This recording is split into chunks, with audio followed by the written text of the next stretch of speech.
Thus I have described all the kings, past, present, and future, who belong to the dynasties of the sun and the moon. From your birth up to the coronation of King Nanda, 1,150 years will pass.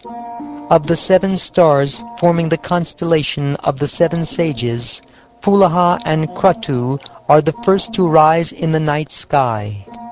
If a line running north and south were drawn through their midpoint, whichever of the lunar mansions this line passes through is said to be the ruling asterism of the constellation for that time. The 7 sages will remain connected with that particular lunar mansion for 100 human years. Currently, during your lifetime, they are situated in the nakshatra called Magha. The Supreme Lord, Vishnu, is brilliant like the sun and is known as Krishna.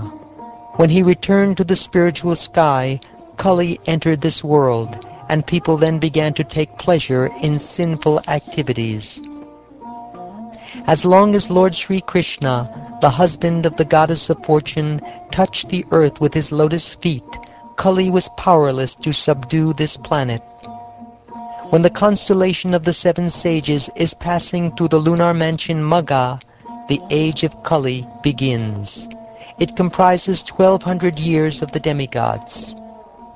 When the great sages of the Saptarshi constellation pass from Magha to Purvashada, Kali will have his full strength, beginning from King Nanda and his dynasty. Those who scientifically understand the past declare that on the very day that Lord Sri Krishna departed for the spiritual world, the influence of the age of Kali began. After the 1,000 celestial years of Kali Yuga, the Satya Yuga will manifest again. At that time, the minds of all men will become self-effulgent. Thus I have described the royal dynasty of Manu as it is known on this earth. One can similarly study the history of the Vaishyas, Shudras, and Brahmins living in the various ages. These personalities, who were great souls, are now known only by their names. They exist only in accounts from the past, and only their fame remains on the earth.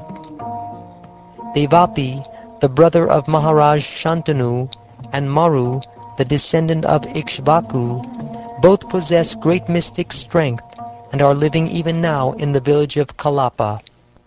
At the end of the age of Kali, these 2 kings, having received instruction directly from the Supreme Personality of Godhead, Vasudeva, will return to human society and re-establish the eternal religion of man, characterized by the divisions of Varna and Ashram, just as it was before.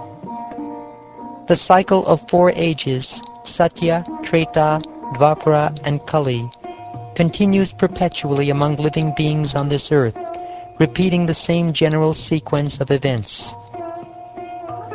My dear King Pariksit, all these kings I have described, as well as all other human beings, come to this earth and stake their claims, but ultimately they all must give up this world and meet their destruction. Even though a person's body may now have the designation king, in the end its name will be worms, stool, or ashes.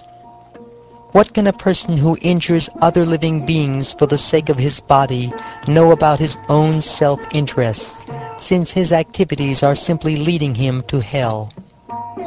The materialistic king thinks, this unbounded earth was held by my predecessors and is now under my sovereignty. How can I arrange for it to remain in the hands of my sons, grandsons, and other descendants? Although the foolish accept the body made of earth, water, and fire as me, and this earth as mine, in every case they have ultimately abandoned both their body and the earth, and passed away into oblivion. My dear King Pariksit, all these kings who tried to enjoy the earth by their strength were reduced by the force of time to nothing more than historical accounts.